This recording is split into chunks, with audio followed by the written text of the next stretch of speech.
Welcome to the Run for God Run Club, where you will find God in a runner's space. Welcome to the Run for God Run Club. This is your one stop each week to be motivated and inspired to get off the couch and onto the running trail where you can, in turn, inspire others to do the same.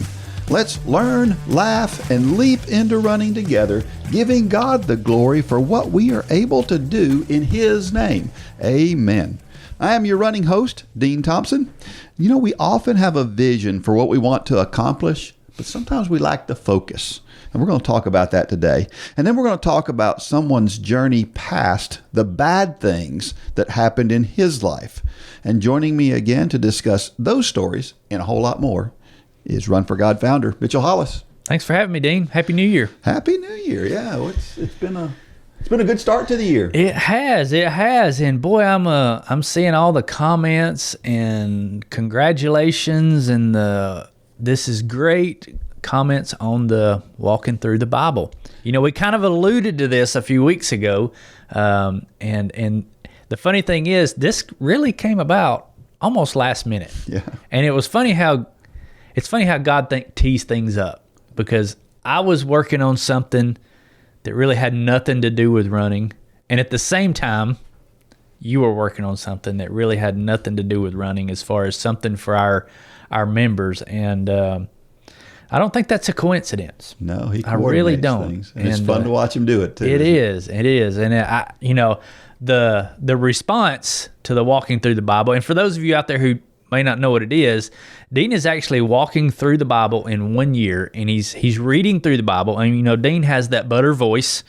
You've got that voice that sounds like butter, and but he's reading through the Bible in 1 year, and it's done as a challenge at runforgod.com. So you can go log in, and each day on your app you'll get that day's session, and you can turn it on and listen to it. And by December 31st. You would have walked through the whole entire Bible, which is really cool. And you're doing it in chronological order. That's right. Yep. So how's it been so far? It's been fascinating and fun to do. I've done this myself on my own before, right. But doing it, you have to be a lot more focused. Mm-hmm. You know, when you're doing it for others to hear. And so, all of us that read the Bible always find ourselves reading and going, those last few sentences, I wasn't paying enough attention to what I'm doing. We can't do that. Sure. If you're trying to read. So it's been fun for me too. Well, it's kind of funny out, and this just hit me. It seems like some of the things we do around here, the best things almost come up last minute. If you'll remember, the Couch to Marathon was a last minute thing. It was basically me saying, I think I'm going to run a marathon. Why don't we just throw it out to the Run for God community? And we were thinking, we might get, 50 or 100. And I think that first year we had 1,700 people sign up. Yeah. And that was literally at the end of December when we decided to do that. So, we've always said around here, God doesn't light up all those street lights in front of us. Yeah. He lights up the one that He wants us at right now. And thank God we've been willing to work right there. It's been really cool to see. We had a great meeting yesterday, a staff meeting, where we just talked about where we're at as a ministry right now, and there's a lot of exciting things on the horizon. So, but great job on the reading. You're easy to listen to. Well, I appreciate that. So yeah. My wife doesn't think that sometimes. Most of the time I'm okay, but every once in a while. Well, if you talk to her like you read, you'll probably be fine. I probably would. Yes. Hey, let's talk about, we got a lot of cool things coming up. This week. Yeah. Today is Monday. This Sunday, we're going to have a kickoff. But basically, we are starting the Couch to Marathon 2023 a week from today, next Monday. And but we have decided we're going to do a kickoff next Sunday night. So we not only have the Couch to Marathon kicking off, we have the Couch to 5K, the national group, kicking off as well. So both of these groups are kicking off together, and that is by design, because the Couch to Marathon begins with the 5K. The Couch to 5K obviously begins as a 5K. So these two courses will go in sync for the first 12 weeks. And we started them together because our hope is that some of those people who signed up for that 5K, be thinking about it. You're going to be teed up, primed, and just in a perfect spot at the end of that challenge to continue on with the marathon challenge, because we take that next step to the 10K. I was going to say the 5K. You don't have to say I'm going to do a marathon. You can go, you know what? This 5K was pretty cool. I'm going to do a 10K and then reevaluate. Yeah, you may talk yourself in and you look up and you're at the marathon finish line. Who knows? And so, Dean, one thing that we saw that has been fascinating to me, we've been running ads. If you're listening to this, you've probably been, if you're not a member, you've been getting the emails about joining. We do send a lot of emails. I'll be the first to admit that, but we do it for good reason. Mm-hmm. We do it because we know what this program can do in your life, and we want you to join us. Amen. But it's been fascinating. We're able to look at the metrics on the ads and things. The most popular ads. The two most popular ads is an open letter to walkers, mm-hmm. and age is just a number. Yep. And that is fascinating to me because it lets me know that, this idea of walkers is real. People want to do it. And I did it a couple years ago, and it works. Yep. You can join this ministry and you can walk a marathon. I'm living proof that you can do that. And we want you to join us if you're a walker. So what are we doing this Sunday night? Today's Monday. This Sunday night, we're going to have a kickoff live event. And we're going to be doing it right here in the Run for God studios. And it's going to be me and Dean and Gay and Holly and Angie. And we're all going to be here live. We may have Lane off camera watching the questions and taking questions, but we're going to basically be talking about the whole year next year. Mm-hmm. All the races, what you need to do, what you need to be prepared for. And also taking any questions that you may have. So we're going to do this at 7:00 p.m. Eastern next Sunday night, January the 22nd. And it's going to be on the Run for God national page because we want everybody to see what this is all about. So if you're not a member, you're going to be able to tune into this as well. It's free. There's no cost. It's basically a deep dive into the Couch to Marathon. We have the playbook out there that you can download, which is a deep dive. This is going to be an even deeper dive, and we'll be taking questions as well. So if you're out there, you're still not sure, you've been getting those emails, you've been seeing those ads, you've been hearing people talk about it, join us next Sunday night at 7:00 for the live kickoff of the Couch to Marathon and the Couch to 5K national groups. Now, so if you're not a member of Run Club, join. I'm urging you unapologetically. I want you to join, and I'm going to keep sending you emails, and we're going to keep sending you correspondence, and you're going to keep seeing those ads because we know what it can do. If you are a member, there is another step you have to take if you want to join the Couch to Marathon. You have to go to the Challenges tab, and you have to go down to the 2023 Couch to Marathon Challenge or the 2023 Couch to 5K Challenge, the national challenge, if you're taking that, and you need to sign up there. It's free. If you're already a member, it's free to do it, but we need to know who's involved. So you need to go there and join the actual challenges so that you start getting the notifications and things like that. There's one more step that if you're already a member and you're already signed up, there's one more step I want you to take. I want you to call 3 friends this week and say, hey, I'm doing this thing starting next Monday. Will you join me? Because, Dean, we know it's this is, we're not going to sugarcoat anything. This is not an easy challenge, but it's worth it. And because it's not easy, it makes it a lot easier when you have people around you doing it with you, just like anything else, right? And there are a lot of people out there that need to be coerced a little bit. Like they kind of in the back of their mind, but they're a little scared. So they want to do it, but they're a little scared to try it. And you talking to that person and saying, come on, I'll do it with you. That gets them just over that edge. That's why if you're not a member, that's why your email inbox is blowing up with Run for God emails down now. That's right. I'm not going to apologize for that. We have some people email us back and say, why are you sending so many emails? Because you've not joined yet. Yep. And it's, yes, you are supporting a ministry that wakes up every day trying to tell people or trying to figure out how to share the gospel with a lost and dying world through the sport of running. At the end of the day, that's what we're all about. But at the same time, we understand this is not you just helping us. Let us help you to get healthy physically and spiritually in 2023. We've seen hundreds of thousands of people have gone through our challenges now. And this is not something that is the brainchild of Mitchell and Dean. This is common sense stuff. A lot of this stuff you can Google and find it. I'm not going to try to make it out to be something it's not. This is really common sense stuff, but we've put all the pieces together. The accountability, the education, the training plans, and then you couple that with the Bible studies, and it really is magical. Yeah. And so I'm going to keep sending you emails all the way until the 23rd. I'm probably going to go a week or so past the 23rd because you can join a few weeks late. But we want you to join. That's why we're sending you all the emails. Absolutely. So get on board. All right. How about a Facebook post from last week? This one was pretty special. Comes from somebody named Susie Marquez. And she says, "Hey, everyone. So let me start by giving you all a little bit of my backstory.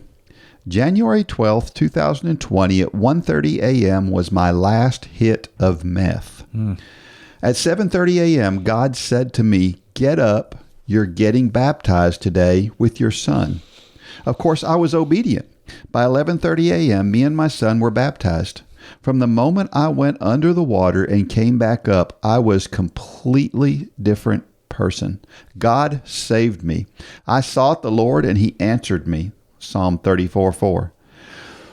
Fast forward to today. I always wanted to be a runner, which I was built in other, which I was, but in other aspects. So here we are today, the first day of the year, and I got up, read the word, and went for my first walk of the year, 2.5 miles. Eventually, I want to work my way up to running. I did join the Couch to Marathon, so I'm really excited. Back in September, I had a gastric sleeve done, and I'm down 64 pounds, so I know that's going to help. But I ask for motivation because I struggle with discipline, but I'm determined. So any pointers are much appreciated.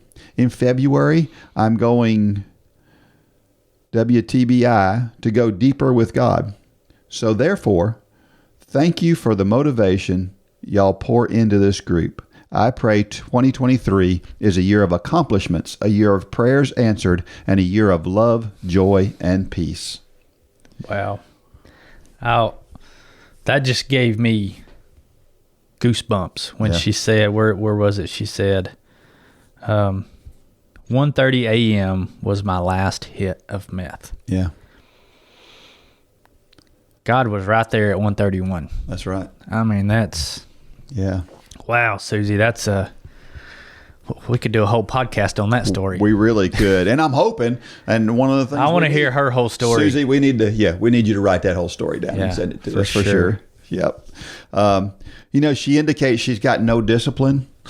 Yes, she does. But my goodness, I mean, meth, from my understanding, meth is one of the hardest things in the world, one of the hardest addictions in the world to quit. Yeah. And she did it. Now, I understand that God gave her that discipline, but he can give her discipline for everything else too. The idea of getting out and completing the Couch to Marathon now, to me, is nothing. Is easy for her. How many great runners do we know that were once addicts? Yeah, we do. They take that. However you're wired. I'm thinking of Greg Ellis. Yeah, he used to say what drove him to get that next high and things like that, he now gets in the sport of running. And what's cool about Run for God, you can get that in the sport of running, and you can get that from the Word of God. That's right. Man, hats off. She kind of reminds me, if you listen to Bob LaBelle's story, what Bob talks about, how when he prayed that prayer, when he gave his life to Christ, I mean, it was like a switch. Mm-hmm. And he went from not being in the Word and not understanding who Christ was to just full bore 100 miles an hour. And that kind of sounds like what happened to her. Mm-hmm. When she changed.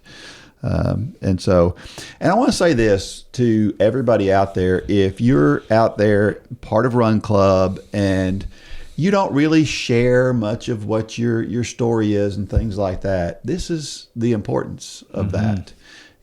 She's asking for motivation. We get that motivation from hearing other people's stories, and make sure that you're a part of that. Because if you're thinking, I don't really, my story's not special, or, I don't want to share my small accomplishments. I love to read the accomplishments of that person who says, I ran 3 miles for the first time ever in my life. That is, for me, running 3 miles is not a big deal, but to hear somebody else be proud of that accomplishment is so special. Yeah. I mean, we know how big those milestones are. As soon as you said that, I think about the 20-minute run in the 5K challenge. I mean, to a lot of people, they think, well, it's just a 20-minute run.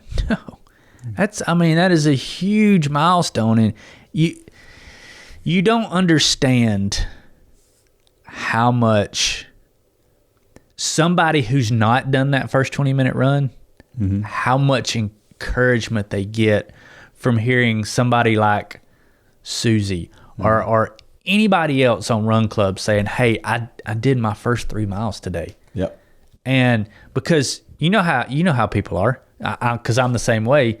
You see something that somebody says and you're like, wow. And what do? You click on their profile and they start to see. Now that maybe that falls into the category of Facebook stalking, but that's the good kind. Yeah. They look and they see, oh, Susie's just like me. I had that thing in my past, or I'm dealing with that thing right now. Maybe somebody that's on meth right now is found their way to Susie's story.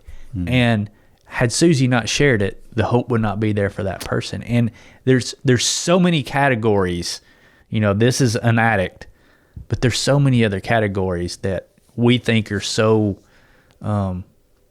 inconsequential. Yeah. We just don't need to say that. Yes, you do. Yes, absolutely, you do. Absolutely. And if you're out there and you started something new on January 1st and it's getting to that point now, you're a couple of weeks in and you're getting to the point where it's starting to get hard to keep yourself motivated, don't forget about how you felt when you made the commitment to start with. Keep that in front of you, however you can do that.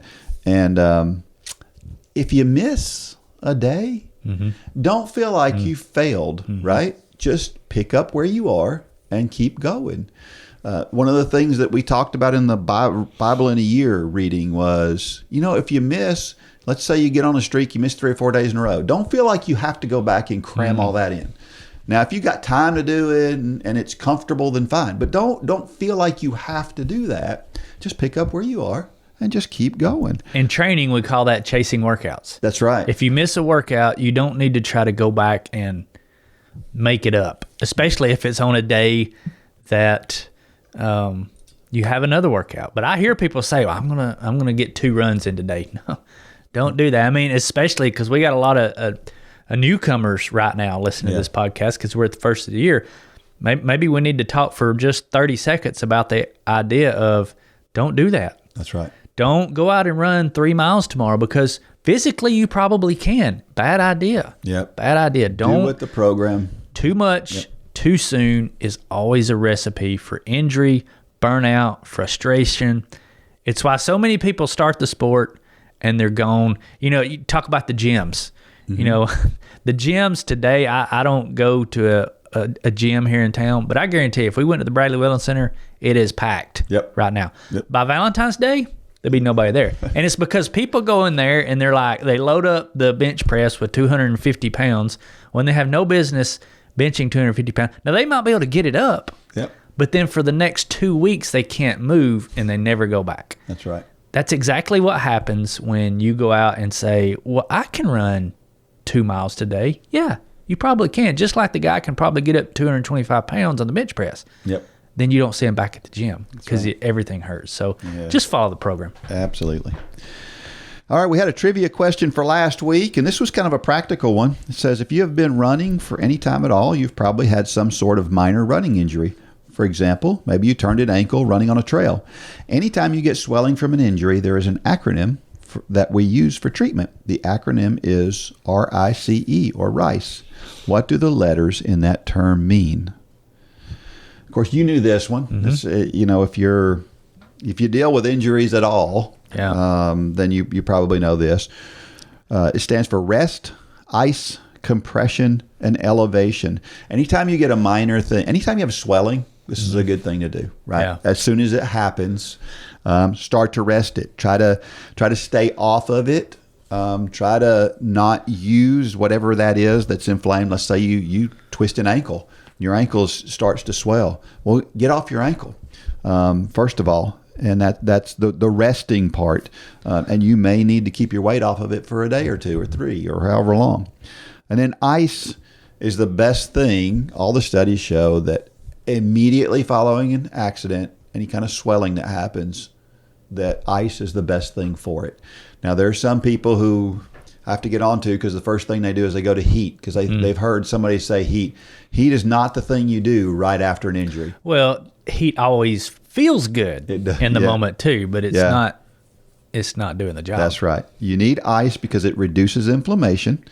And now when you do ice, you put ice on an injury for no more than 20 minutes. Mm-hmm. 15 to 20 minutes is ideal, and then take it off. Don't put ice directly on your skin. So make sure that you've got a towel or something between the ice and your skin, because you don't want to cause problems to your skin and damage your skin. But leave that ice pack on for 20 minutes. Do that a couple of times. Let it get back to room temperature, and then put the ice back on there again. And you'll find that's good for reducing not only the inflammation but also the pain. And then compression. Compression of any kind of an injury is a good thing. Ace bandages, that's why they make them. It's for that kind of thing. There's lots of different ways to apply compression to an area that's hurt.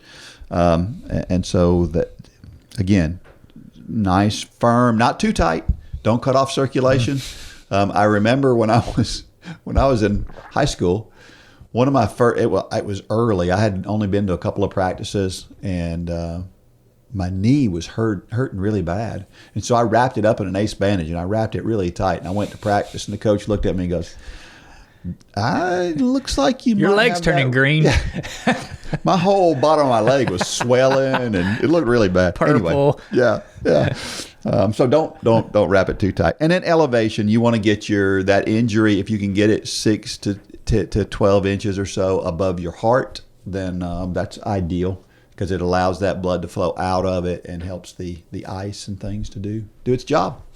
So that's some good information. Yep. So the other night, Landon and I, Lane was going to a college thing at the church, and we always have our Bible study time on the bed, and so Landon got to talking, which Landon doesn't do a lot of, but he got to talking, and the subject was running, which we've been talking about. He's all of a sudden just coming on in his running, and we were talking about, he's been having some breathing issues, and we did a workout the other day, the 1 mile, 800, 400 tempo, interval repetition, and he did really good. And it's because I was there, and I really focused on making sure you hit those times exactly, because so many times he thinks, he went like, let's say the first one on that tempo, he went 121, and then he went to 132.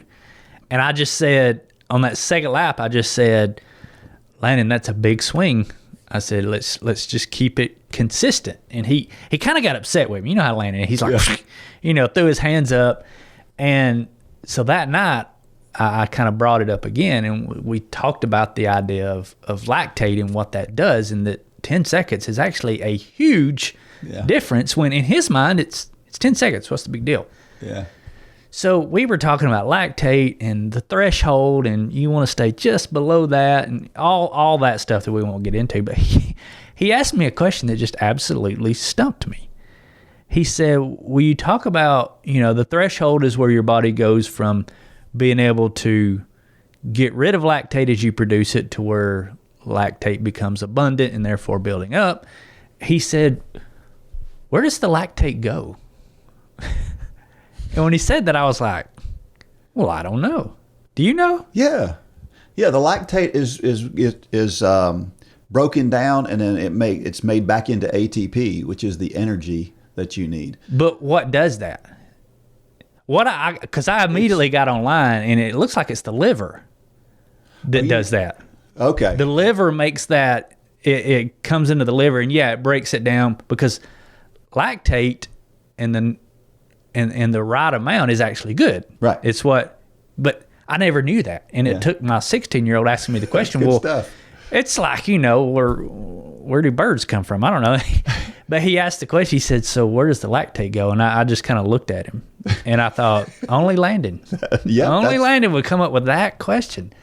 But so I got my education in lactate the other night, because I was on the Google, trying to figure out to answer Landon's question. That's the best way to learn things, isn't it? It is. It really is. I like to be challenged like that. Yeah. And he kind of had a smirk on his face, because he saw that I was dumbfounded, like, I got dad. Yeah, that's good stuff. Yeah. As a mom, I want to make sure we choose a cereal that's not entirely derived from sugar. Their car seats have to be nationally CPS certified, and their first car has to have every possible safety feature known to man. I just want to do my best to make sure that they're safe. One thing I don't have to worry about is the content they hear on J Radio. Not only do they love the music, but I know it's only going to be a positive message that I would approve of. Now, if I could just figure out how to get my youngest from sticking everything up his nose. Sign up at jradio.com and download the new J Radio app in your app store.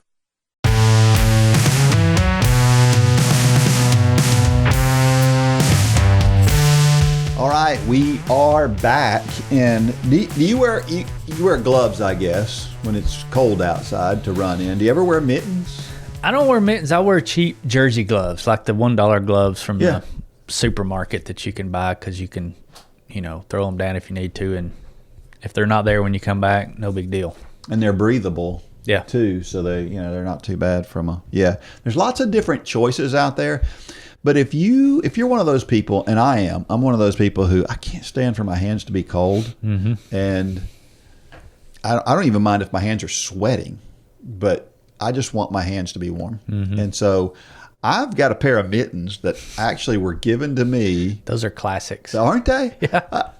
They were given to me in 1983, and I still use them. As a matter of fact, I took a picture of them. And they look like they were given to you in 1983. Don't they? Yeah, and I don't care. People can look at me and look at like it's funny, and I don't care. When I'm one of my things I do when I'm running down the road and somebody's driving by, I wave to them. There's been a bunch of people. Looks like you're holding up a frisbee. Yeah. But it keeps my hands. They keep my hands warm. And that's why I don't care what they look like, because they keep my hands warm. Yeah. And so I'm going to keep using them as long as they'll last. Like I was saying, I took a picture of them and I sent it to my old high school coach. Gave those to me. Really? Yes. And I sent he and his wife. I sent them a text with that picture attached to it. Say, I still have these. Still use them regularly. Yeah.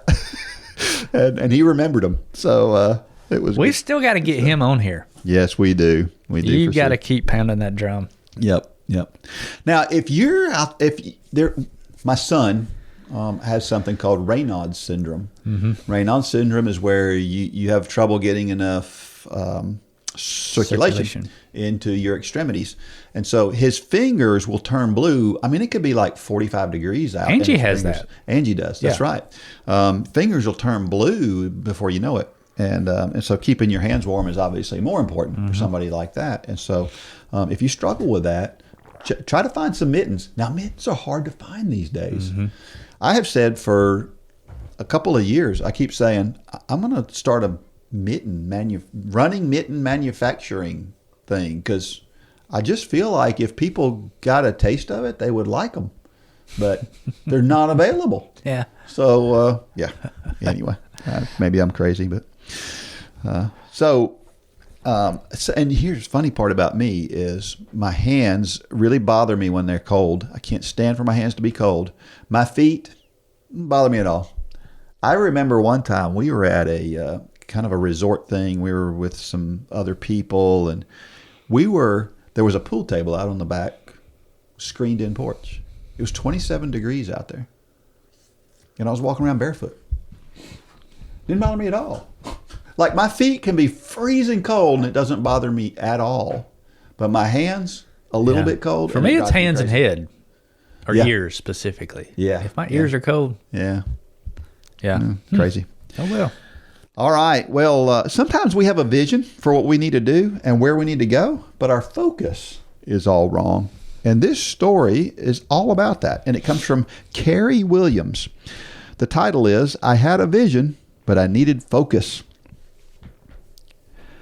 I have always dabbled in running. I say that because I've had moments in my life when I have run consistently, and then there were times when I didn't. I have battled breast cancer and a couple of other health issues in the last several years. When I finished all of the treatment that I was prescribed, surgery, chemo, for example, the fear really set in. I felt I had lost my safety net of medication to keep me safe from cancer. Looking back, my trust was in my doctors and the medication that flowed through my veins. I remembered being told that in order to stay well, I had control over one thing, my diet and exercise. In essence, I was told that if I eat and exercise healthfully, I would have the best chance of remaining healthy and cancer-free. Again, my trust was in the options I was handed. In other words, things I could control. You see, I thought that if I logged my food in an app and did a regimen of exercise that all was well. But it wasn't, because that didn't work. I fell twice and broke my arm badly, requiring surgery that was unsuccessful at fixing it. And then I needed surgery again for problems related to my reconstruction from breast cancer. My attempts at controlling or owning my own health were futile in that they were focused on my perceived abilities. My focus and trust were in the wrong place. What I know now is that God is in control. Human control is such an illusion.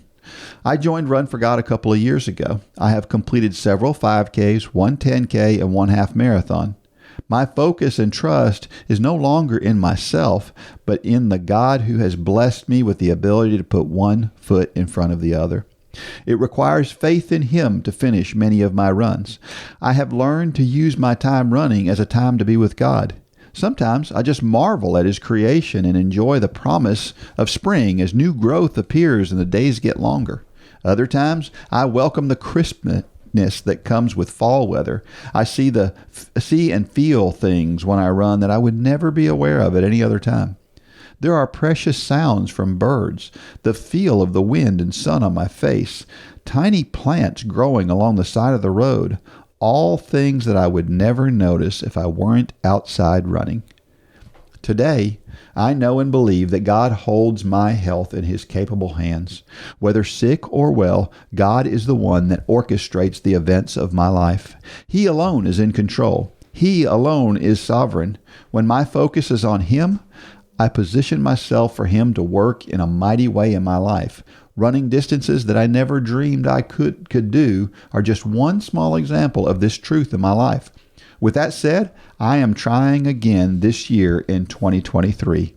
I can't wait to see where God takes me. I am starting over with God as my focus and setting aside my confidence in what I think I can do myself. I hope many of you will not be afraid to step back into training if needed. Focus on God and see where He takes you on this next adventure. What a timely story. Yeah, isn't it? Yeah, that and we when you were reading that up there where she's talking about the sounds from the birds, the feeling the wind and the sun on my face, tiny plants, I'm amazed at the stories we get. I've said on here before, I love word pictures. Yeah. And Carrie paints this picture. I had myself in South Florida. Yeah. Or somewhere warm. You know, it's cold again out here today. Man, we have some very talented people in this run club at riding. And so thank you, Carrie, for submitting this. Yeah, yeah. This is always a hard line to walk, right? The whole idea of we need to be doing something, and God wants us to be doing something, but what we put our trust in, and this is a really subtle difference. The difference between trusting in medication, which God orchestrated putting all that together, and trusting God, it's a really subtle thing. Because if you're trusting God and God has you on this medication, then you're trusting God by using the medication. But it's just this little subtle difference in the way we look at it that makes all the difference, right? And that's kind of what she's saying here.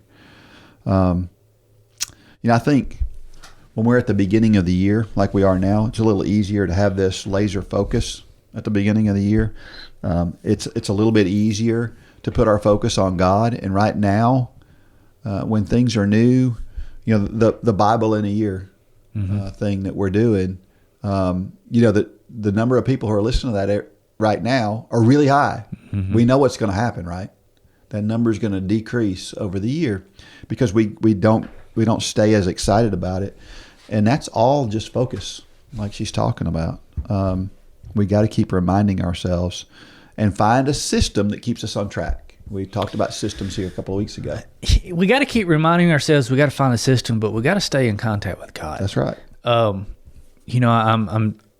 doing a little thing in James right now, and just this morning, and it reminds me of this. It was James 1:5 that I was going through. Actually, I have it right here. And it's the verse that says, "But when you ask, you must believe and not doubt, because the one who doubts is like a wave in the sea, blown and tossed by the wind." And I used the illustration this morning. So many times, Holly and I and our family just got back from a cruise. We went on before Christmas. The boys had never been on one, but I started thinking back when I read that years ago. Holly and I went on a cruise. I think it was our wedding. It was our, what do you call that? Honeymoon. And I remember we got to this private island that the cruise ship company owns. Coco Cay, I think is the name of it. And the boat couldn't pull all the way up to the island because obviously it was too shallow up there. So they have these much smaller boats that come up beside the cruise ship and they take you in.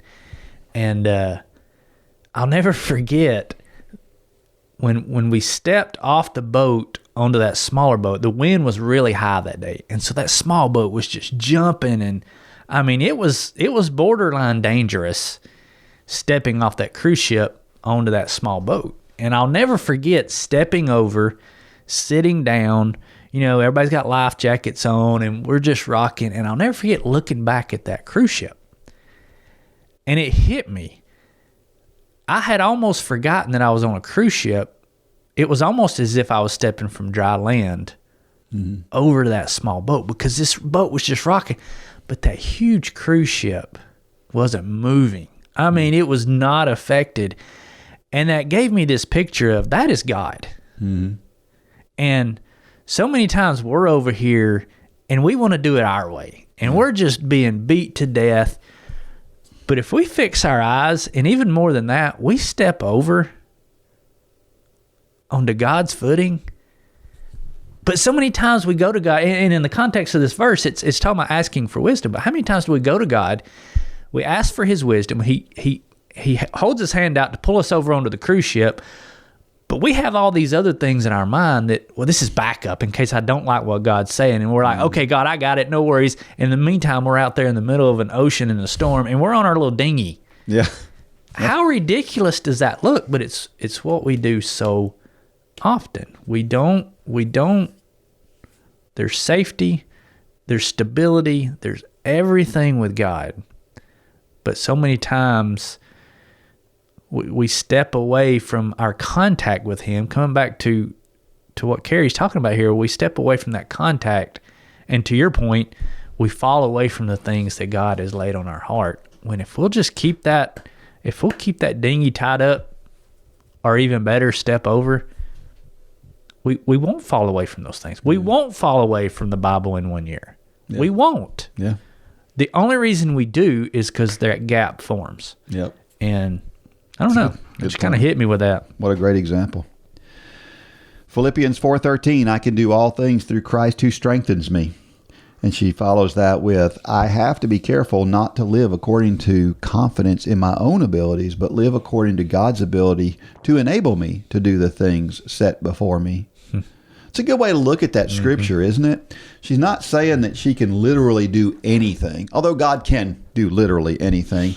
but that God can enable her to do all the things that God wants her to do, whatever those things are. And no matter how impossible those things may seem, she can do them when she relies on God, which is pretty awesome. And sometimes it's difficult kind of, I guess, to tell those things apart. I remember several years ago, I wanted to lead a prayer group in our church. It was at a time when our country was really in turmoil. I think it was during the Iraq War even. And so there were lots of things going on. And I felt like we really need to be praying for our country. And so I organized a time for everybody to meet at a particular evening once a week to pray for our country. And nobody showed up. And then we did it again the next week, and nobody showed up. And we did it again the next week, and nobody showed up. I went 2 months where I had 2 people who showed up total in 2 months. And it was a good thing to do, though, right? The idea of praying, and I felt like God wanted me to be doing something. You say nobody showed up.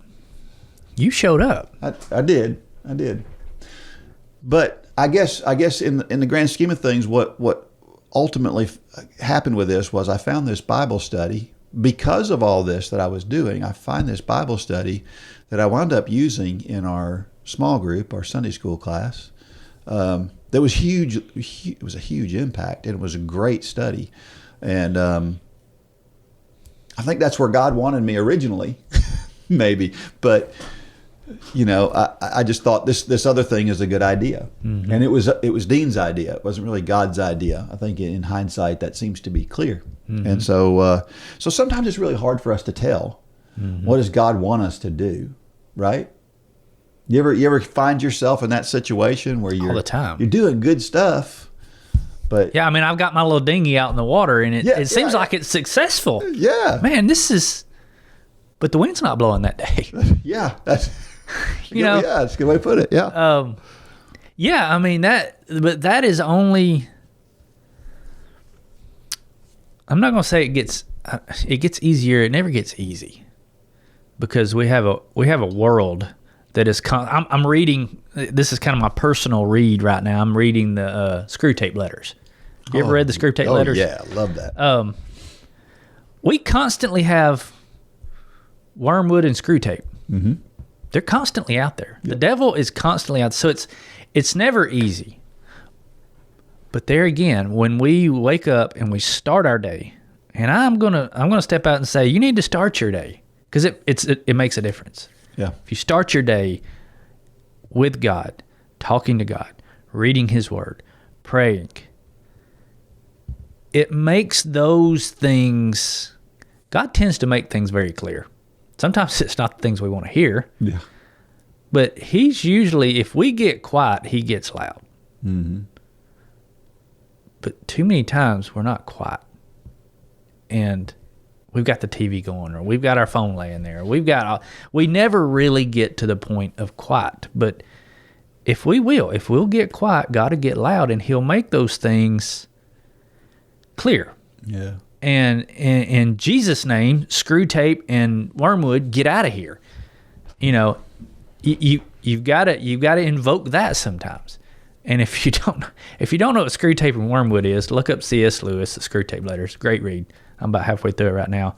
But you're right. If we're not doing that, then the devil, number one, will slip in, and Mitchell's ideas will also slip in. Yeah. And that can be just as damning as the devil at times, because the devil is using us as our own worst enemy at many times. So, I mean, I know exactly what you're saying. Matthew 6:25 through 34. Therefore I say to you, do not worry about your life, what you will eat or what you will drink, nor about your body, what you will put on. Is not life more than food, and the body more than clothing? Look at the birds of the air, for they neither sow nor reap nor gather into barns, yet your heavenly Father feeds them. Are you not of more value than they? Which of you by worrying can add 1 cubit to his stature? So why do you worry about clothing? Consider the lilies of the field, how they grow. They neither toil nor spin. And yet I say to you that even Solomon in all his glory was not arrayed like one of these. Now if God so clothes the grass of the field, which today is, and tomorrow is thrown into the oven, will he not much more clothe you, O you of little faith? Therefore do not worry, saying, what shall we eat, or what shall we drink, or what shall we wear? For all these things the Gentiles seek. For your heavenly Father knows that you need all these things. But seek first the kingdom of God and his righteousness, and all of these things shall be added to you. Therefore, do not worry about tomorrow, for tomorrow will worry about its own things. Sufficient for the day is its own trouble. These verses discuss how God cares for the wildflowers, birds, and lilies of the field. These verses tell us that he knows what we need, and he will give us everything we need. Seeing God's creation as I run reminds me of this each and every day. I am outside pounding the pavement. You know, that seems almost like the opposite of what we talked about in the last question. While we don't want to push these things that God doesn't want us to do, he does want us to do something. And this scripture is hard for me sometimes, because it's really easy to read this scripture and go, he's saying that God's just going to take care of me. Like I don't have to do anything. Mm-hmm. It's not what he's saying. You don't have to do anything, but he's saying don't worry about things. And that's a small distinction, but one where we get it wrong sometimes, I think, and it's hard to it's a hard line, I think, sometimes to figure out where you are. Just like in what I was talking about with the prayer group that I was trying to start. I think it was a good thing, but why didn't God bless it? Well, it's because it was Dean's idea, wasn't God's idea, right? And so. Yeah, I don't know. I think it's a hard thing when you're a doer to figure this scripture out. It's not a call to inaction; it's a call to trust. Yeah, and that's so hard to do sometimes. Yeah, because I think you and I are both tend to worry. We stress and we get hung up on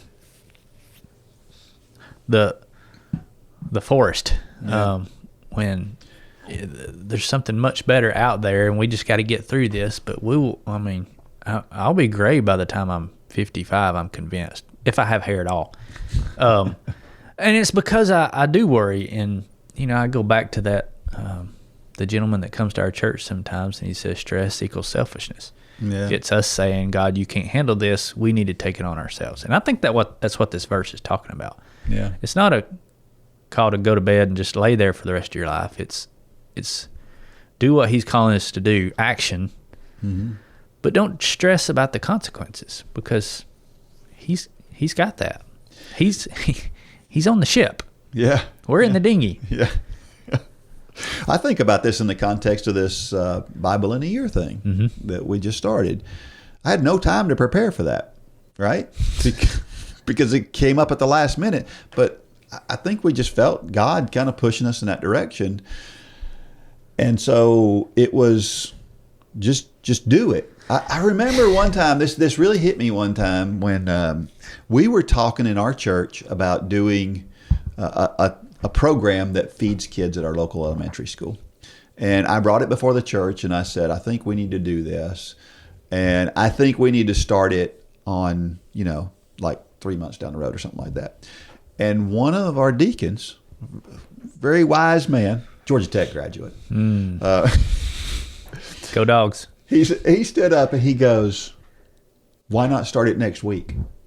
That is wise. And it hit me and I was like, yeah, we could, yes, that's what we need to do. It hit me that's exactly what we needed to do. And sometimes we just need to, when you find that God is there, and when God speaks, just do it right now. Yeah, I'm sitting here thinking about the Bible in 1 year. I'm going through the things in my head. Had we known about that 2 months before, I know what we would have probably done, or what I would have probably done. We would have found a way to complicate it. That's true. I mean, really. Yeah. We would have tried to polish it up, make it more shiny, add something to it. No. It's reading through the Bible in 1 year. It's really that. It's like the gospel. We tend to complicate the gospel sometimes.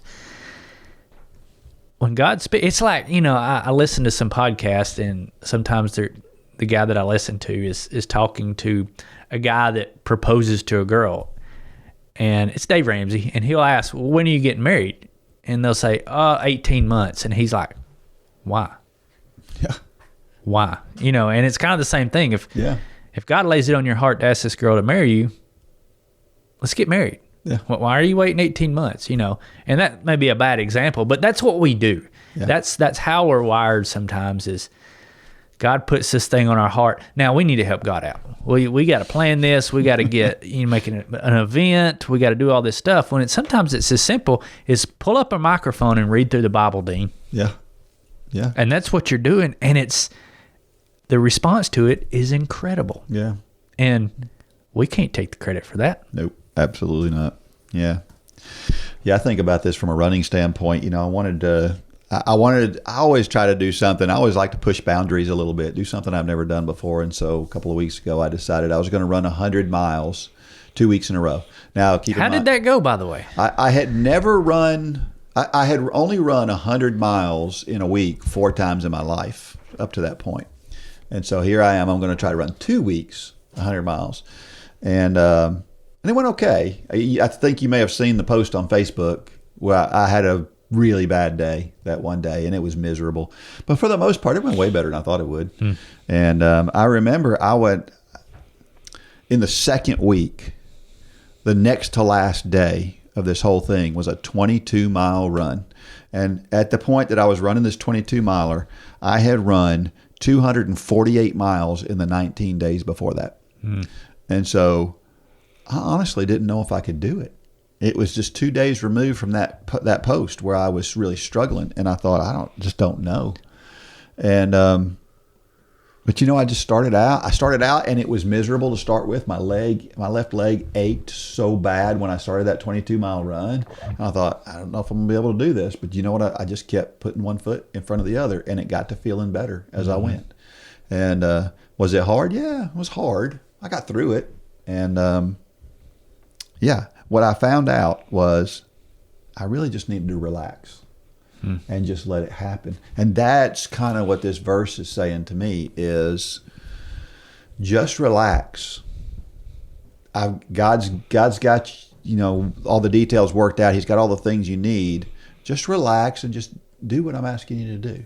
And that's what I did in this run, is I just relaxed. And all of a sudden, everything felt better. My leg was killing me. And then the next thing I know, because I was just focused on continuing along my way, and I happened to be listening to an ebook that was audiobook that was very interesting.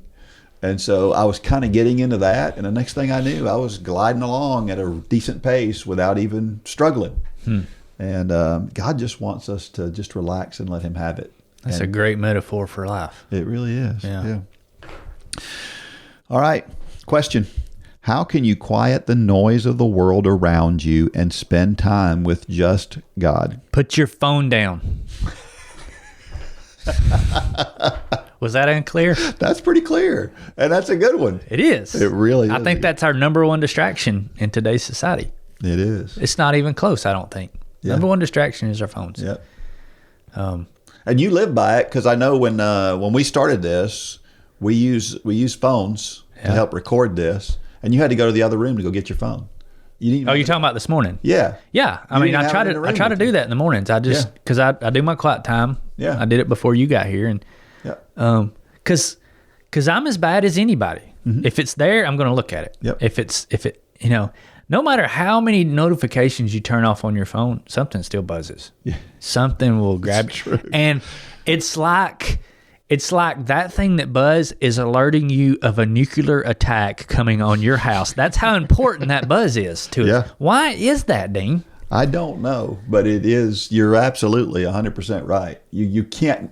It's so hard even if you have your phone laying next to you face down, and it buzzes, your brain is just like, oh my God, I got to see what that is. It will, you know, right now we actually use our phones. The video that you're seeing right now is our phones. We keep pretty up to date phones. It's one of the reasons I can't go to a flip phone, because we film this podcast with our phones, but we turn our phones on airplane mode, because I have no doubt, sitting here doing this podcast, if one of our phones buzzed, we would be completely distracted the rest of the podcast, because we're thinking there's an attack coming on our house right now, and we've got to see what this notification is. So to answer your question, how can we quiet the noise of the world around you and spend time with just God? Put your phone away.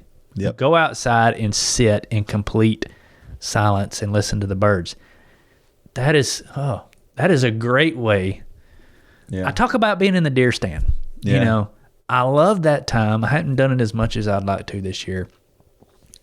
But it's because you can't have things. You got to turn your phone off. You can't have all the noise, and you're just sitting there, and everything that God created around you in its natural state is coming alive.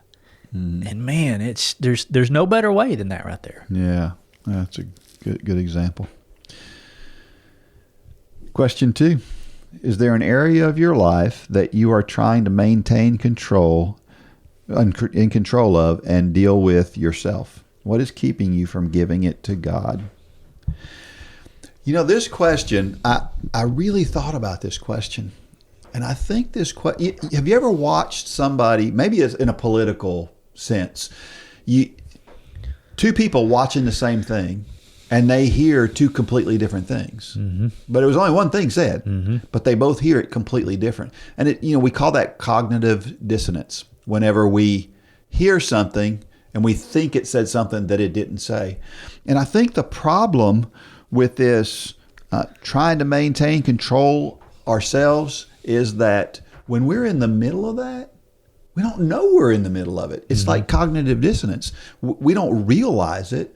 And so the question becomes not, what are you going to do about it? But it becomes, how are you going to recognize that you're in this situation?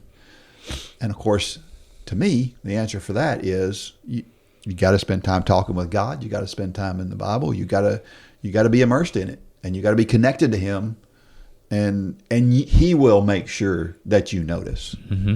But if you're not connected to Him all the time, then you're not going to notice it. Just like cognitive dissonance. Yeah, I mean, the picture that popped in my mind is when we're on the track and we've got young athletes out there, and you're yelling at them and you're saying, relax. Yeah. They don't know that they're not relaxed, even though we can see it written all over their body. Yeah. You know, their jaw is tight, their shoulders are high, their fists are clenched, but they're in the middle of it and they don't know it. Mm-hmm. And sometimes it takes an external voice saying, hey, you're stressing, you're tight, just relax. Yeah. That's a good word, Dean. Yeah. Last question. What aspects of your life get the most focus? Where do you devote the majority of your thought processes or time? Ooh, she's meddling. Yeah. I think about, it's just getting stuff done. It's what's the next thing on the checklist to get done and check it off. And that's kind of where the focus seems to be most of the day, for me at least. And then, of course, we tend to focus on the things that we like doing more than the things we have to do sometimes, and that becomes a problem. But you have to realize, I think, in order for our focus to be right, and we all know our focus should be on God, you have to recognize the benefit of that. So like in the best way for you to become consistent at running and or walking is by feeling, understanding, recognizing the benefit that running and walking gives you. Mm-hmm. It makes you sleep better. It makes you healthier. It keeps your weight down. You think about all those things that it does for you, and that helps motivate you. We should be the same. We should be doing the same thing with our spiritual lives. Is we should understand that, man, remember that time that God showed up right here in my life, and remember that, that reading your Bible. The thing I read this morning about what God did for, Moses. All of that stuff is what we need to keep ourselves focused in the right area, I think. Good word, Dean. Do you struggle with motivation to exercise? Are you looking for something that will challenge you and inspire and motivate you? The Run for God Run Club is just what you need to get off the couch and on your way to a fitter, healthier you. Stop trying to get into better shape and do it with the help and inspiration of thousands of others who are going through the same challenges you face. Whether you are participating in the Couch to Marathon Challenge or any of our other challenges, or you're just looking for a daily pick-me-up to get active, join the Run for God Run Club today. You can join for as little as 27 cents a day. So what are you waiting for? Get started today at runforgod.com.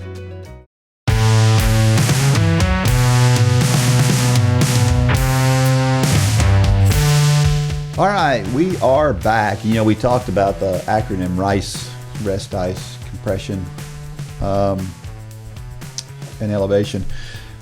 What if you're looking at some downtime from running or walking? What do you do? What if you have to take some time off from running because you got maybe whatever it is, it's an injury or? If I speak from experience, I say one thing. If I speak from knowledge, it'll be another thing. Is that wrong to say that? I think the first thing from a knowledge standpoint, you got to understand that a little time off is not going to wreck your running or your walking. True. It's not going to get you out of sync. It's not going to make you to where you have to start over, so you just give up. I mean, the studies are pretty clear that somewhere around, several weeks, you can go and not exercise and really not lose fitness. Yeah. But our brain says, I missed that one workout. I blew it. It's over. I might as well quit. That's not the case. So many times we think that that's going to be the case and we'll overdo something while we're injured. We've sprained an ankle and can't run or can't walk, and we'll go on a 100-mile bike ride and we'll damage something else because we shouldn't have done that. We're ready for a 100-mile bike ride. I think sometime is some time down. Sometimes it could be for good reason. Yeah.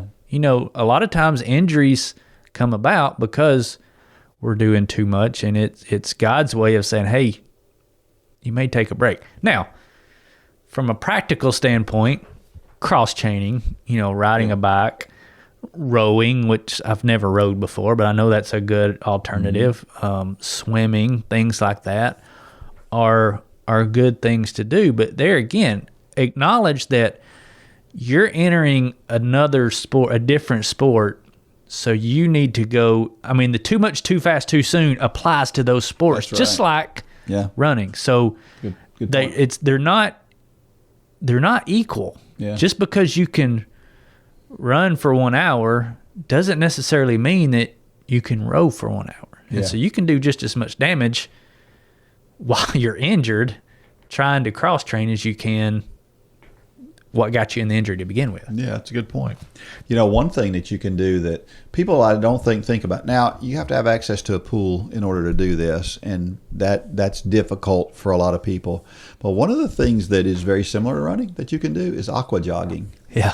And it's a pretty good activity because it's the same motion as running, and so you still have to attack it, not do too much too quick, but it stresses a lot of the same muscles, and so it's not so bad on you from a cross training standpoint. So I like cycling for the reason that it's closest to running is from a motion standpoint, although it's a lot different. And again, just like you said, I've done it before. I've gone out and went on long bike rides, trying to keep up with somebody who's way faster than me, out of the blue when I haven't ridden a bike in 2 months, and that'll make you sore. Yeah, but it can also. I mean, nothing is the same as what you're taking a break from. Yeah. I think about the time you walked a half marathon with me. Yeah. Well, you run 60, 70, 80 miles a week. But that was very different, and therefore you were very certain. Now, had you overdone that, you could have gotten injured walking. So you just got to First, understand that a few days off is not a bad thing. Second, understand that you can overdo the cross training and put yourself in a worse spot than you were had you done nothing. Yeah, that's a good point. But the main thing that you want to do, if you want to keep things going, and you do need to take several weeks off, is find something that will keep that aerobic engine going, and that's the main thing. If you can find something that's not something super stressful, but something that'll keep your aerobic engine going. Just breathe heavy for 30, 45 minutes a few times a week, and that's right. You'll keep that engine. Yeah, that's right. All right, it's a time for Dean's Thoughts. That's a time when I share something that I've written about the intersection between running and faith. Well, does God need our help? Be careful how you answer that. This one is called God. No, the answer is no. God is looking for your help. When Andy Frisella was a kid, they called him fat, lazy, and stupid. He always knew he wanted to be a high achiever, but he didn't know how. His father taught him that it took hard work to get what you wanted, but it would never be easy. He and a friend decided to start a supplement business, but he had no money. So he and his friend took odd jobs doing whatever they could to save money to start their business. They saved $12,000 to start the business. The problem was that the owner of the building they would need to rent wanted a full year's rent up front before he would let them. The cost would be $12,000. So they got some credit cards and they used them to buy their initial inventory. The first day brought $7 in sales. The second day, $0. After bringing in $23 on day 3, they were averaging $10 per day. Needless to say, that wasn't even enough to cover rent. But they never gave up. Eventually, they had a chain of supplement stores. Along that journey, he got into a fight on the street and was attacked so savagely with a knife that he almost died with 160 stitches in his face. But he survived. Eventually, he became so distraught about his disfigured face that he wanted to commit suicide. But one day he ran into, quite literally, a lady who had survived a plane crash and had been burned on 100% of her body. Her face was so disfigured that the only way he knew she was female was from her voice. She asked him what had happened to his face. They both laughed, and Andy's life was changed forever. He finally quit worrying about having been a victim. He found that his face disfigurement actually worked to his advantage because people could remember him better. He would go on to employ thousands of people and start programs to help others get past the hard times in their lives. His program, 75 Hard, is not for the faint of heart, but it has radically changed thousands of lives. So how about you? Are you finding it tough to get out the door and exercise? There are many stories like Andy's that prove two things. 1, you're not alone in your struggle, and 2, you can overcome that struggle. The truth is that Andy had it in him the entire time he was struggling, but he couldn't see past the struggles. But once he came to the realization that his circumstances weren't special, he was able to focus past the problems. If you're struggling with your confidence or try something you've never tried, think about Andy's story. The truth is that there are big accomplishments over the horizon for you, but you have to be able to focus past whatever is keeping you from seeing the potential. It really is that simple.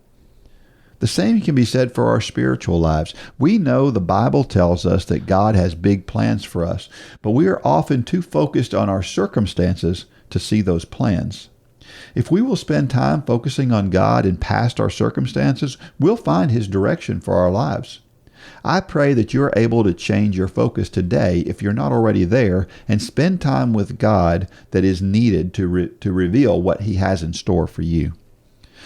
Are you letting your weight obfuscate the potential God has for you? Are you failing to see past the time restraints placed on you to do as much as you'd like? There's a good chance that there is more potential for your running or walking than you think. But you have to be able to see past your circumstances like Andy Frisella did.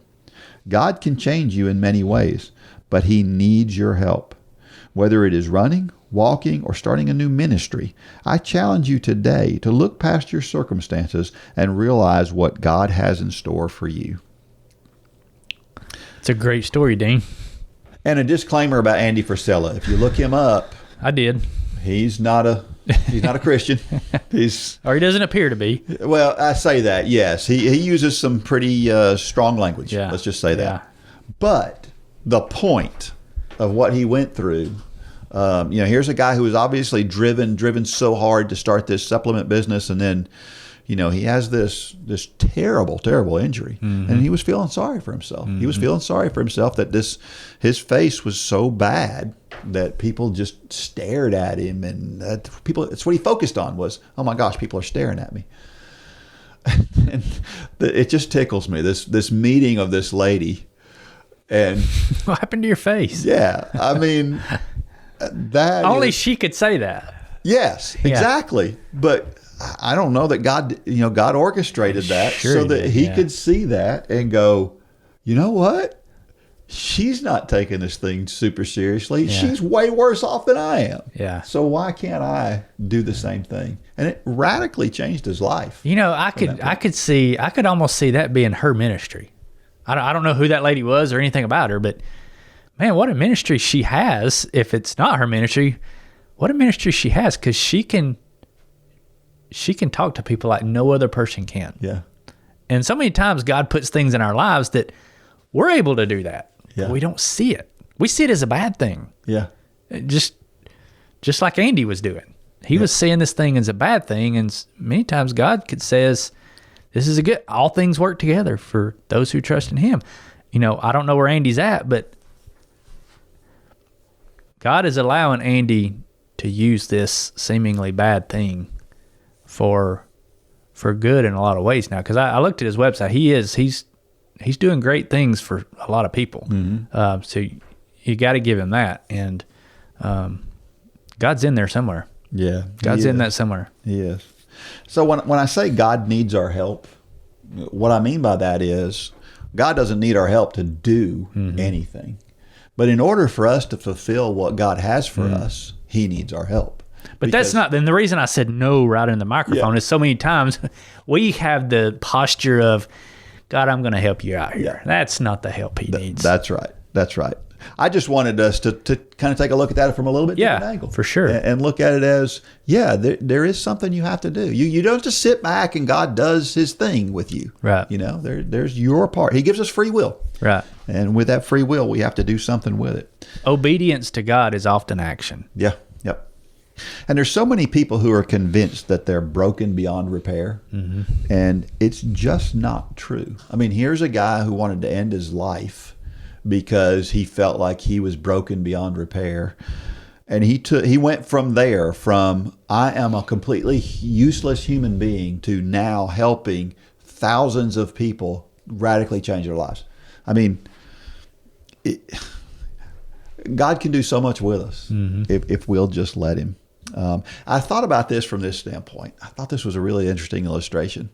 I hope it comes out, and it is when I say it. It's in my head. Is that your disclaimer? Yeah. You ever see one of these, a picture of one of these 3D paintings where you look at it on, like maybe it's painted on the street. You look at it, it looks like there's this big cavern, like a crevice or something in the street. And somebody's standing on it, and it looks like they're hovering. They're fall in. And, yeah. And they're really cool, right? Yeah. Well, have you ever seen one of those live? Yeah. I mean, from any other angle? You take 3 steps to the left, and it's like, and it looks, it's like, this really looks dumb. And it's like, it has no purpose, no meaning, no anything.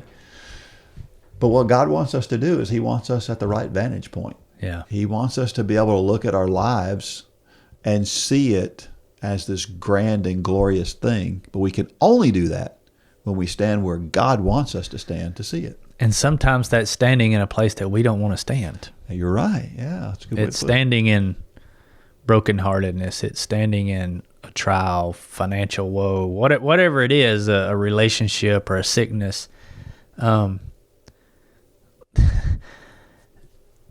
For Andy to have that moment, he had to be standing there with a face that was disfigured, looking at a woman who was more disfigured. Mm-hmm. To have that aha moment to create what is now an incredible business that he runs. But had he not been attacked, I'm going to step out and say, I don't think he would have the same business today. Yeah. Yeah, you're right. Like I said, God's in there somewhere. Andy may not have found him yet, but I can see God all in that story. Yeah. I hope if he hasn't, he does. That's right. Amen. While you're working hard to keep your body in shape physically, the music you listen to while you run can help keep you in shape spiritually. We've partnered with J Radio to put together a group of running playlists by Dean, Lane, Holly, myself, and others that you hear here on the Run for God podcast. Plus, you can listen to a playlist put together by members of Run Club just like you. Check out the whole station of Run for God playlist at jradio.com and in the J Radio app.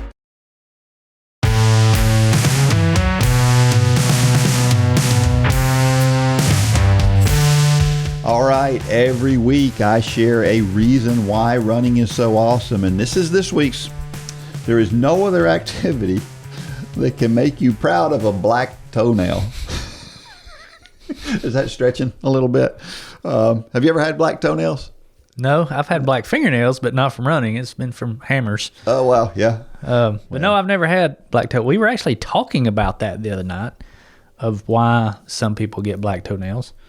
But no, I've never had one. I've had them a few times, and the funny thing is, I think I've only lost one or two. I haven't lost many, but I've had several that they turn black and then they kind of heal, or they stay attached and they eventually grow out. Yeah, or whatever. But yeah, I think, and only runners look at that and go, "This is awesome, isn't it?" Wear this a badge of honor. Yeah, when they're out walking around in the summer. That's right. Well, what running device or equipment do you think is the most important advance that we've seen in running over the years? You think there's some, whether it's equipment or I'm looking at your note. It's got to be the GPS watch. You think? It does, I think. Yeah. It really has changed. I mean, shoes, things like that. But as far as convenience factor, it's got to be the GPS watch. Well, so much goes with the GPS watch too. It's not just a time and distance thing. Right. There's all these other measurements too, and heart rate monitors that are now built into the GPS watch. And yeah, Landon's went on the blink the other day. His watch is dead, and so he's been looking at a new watch, and he's geeking out. And he was trying to tell me the other night about the new GPS, the way it's better, it's multi. I don't even know what all he was saying. I was like, you really just need, time, distance, and pace. Yeah. But it's to each his. I used to be just like him. I used to geeking out on the numbers, had to have the latest and greatest, and now I get all the hand-me-downs. Yeah. I don't care. Yeah. Sometimes I don't even wear one. Which is crazy to think that I was the guy that used to say if you don't have it on Garmin, it didn't happen. Now I don't care. So, I think it's the GPS watch. Yeah, yeah. Another thing that people don't talk about much is running surfaces. It's like tracks. Like when you see how much faster people are today than they used to be, a lot of that is due to the surfaces that they run on, not just the shoes. Yeah, and that's why I said from the convenience factor, the GPS watch. But as far as performance factor, I don't think the watch is anywhere in there. It's all the other equipment. Yeah. Surfaces, shoes, all that kind of stuff. Because training has not really changed all that much over that time. Training is not rocket science. It's not. I say that all the time. It's the same today as it was 50 years ago. I mean, there's been some minor changes, but yeah, everything around running has changed a lot. Yeah. One of my favorite changes about running now is that you see so many people out doing it. I remember when I first started back in the late 70s, early 80s, it was... You were the crazy guy. You were the weird guy out there running. Like, what is that guy doing out here on the road running? Mm-hmm. And if I hadn't had such a great example in my coach of a guy that would just go out wherever, whenever, I don't know, how if I would have ever done what I did over the years. But it's cool now because now you're just kind of a normal person if you're a runner, right? And it's so accepted, and it's really changed the way that we look at running in general. I remember back in that day, if somebody said, well, I run about 15 miles a week, somebody, a runner would have looked at a person and go, what? Why do you even do it? Yeah. To run 15 miles a week? Today there's a lot of people that do that. Right. And I think that's a good thing. People do it to stay in shape now. Back then they did it for, I want to compete. I want to get fast. I want to see how I can push my limits and that kind of thing. Yeah. Back then there really wasn't a such thing as a recreational runner. Yeah. You were either a competitive runner or you didn't run. That's right. And that's a great thing over the years that people understand the health. But I heard just the other day, where did I hear it? Oh, I know where I heard it, and I'm not going to say it on air. But they were talking about they were talking about the benefits of cardiovascular exercise, and the person saying it says, well, you don't have to run and beat your knees up. You can just walk. And I wanted to pick up the phone and call the guy and say, you're wrong. That is an urban legend. It's a myth. It's not true. Quit saying it. Yeah. But as a society, we have become more educated and understand that it's not the running that impacts your knees. It's a lot of times it's the weight. Yeah. And running will take care of that. So, for sure. Yeah. Yeah, there's a lot more races these days. Mm-hmm. The difference in those races has changed. Back in the day, there were a lot of 10Ks. Today, you don't see a lot of 10K. Now you see a ton of half marathons. I think a half marathon is now the second most popular distance after 5K. Well, it's funny. It's funny you say that. Just the other day, I was looking up a marathon that I'm looking to run in October, and I was on Running in the USA, and you know how you can sort by month and by distance, and I was trying to find the marathon. I was getting the USA map, how you can see the map on USA Running, and I meant to click on marathons in October, and I accidentally clicked on half marathon, and of course it lit up with all the locations, and I made the change and I switched over to marathon, and it felt like it was half the races. Yeah. That there were so many half marathons in the month of October around the country. Mm-hmm. It just dwarfed the marathon. But you typically think half marathon, that's a race weekend, but it's not. Yeah. Yeah. It's very interesting. Of course, you mentioned knowledge. The internet's changed everything these days because now we can look stuff up all the time, stuff we didn't know about. I remember when I think I've shared on here before, my first marathon, I didn't drink anything. I didn't know any better. Mm-hmm. I didn't know what I was doing. I just running 26.2 miles, and that's all I knew. And it was a disaster. But today people don't do that because they know enough going into everything that they do. And I think that's a good thing. It's funny, as you were saying that, I was thinking about the question that Landon asked me on the bed the other night. Where does lactate go? Could you imagine before we had Google? How would you have found that answer? Yeah, I don't know. Because that's a pretty specific. I mean, I don't think you would have found it in an encyclopedia. Maybe. Well, I've got some books that have the answer in it, but if you didn't have the books, you would have had to do some serious. It wouldn't have been in 10 minutes like I did it the other night. It would have probably been days to figure that out. So that's and I don't know if that's good or bad or. I mean, I think overall that's one of the good things. Yeah, I think it's good. Yeah. The other thing that comes with that too is motivation. Back in the day, your only motivation was just you getting out there and running. Mm-hmm. And now with all the social media and the things that we have, for all its faults, social media can be a good thing as well because it can help keep us Run motivated. Club. It's what Run Club is. Yeah, right? We're built on the platform and technology. Yep, absolutely. All right, how about a trivia question for this week? This is very straightforward, to the point. Who was the first female runner to be on the cover of Sports Illustrated? I thought that would be an interesting one. You've got me there. Yeah. This one's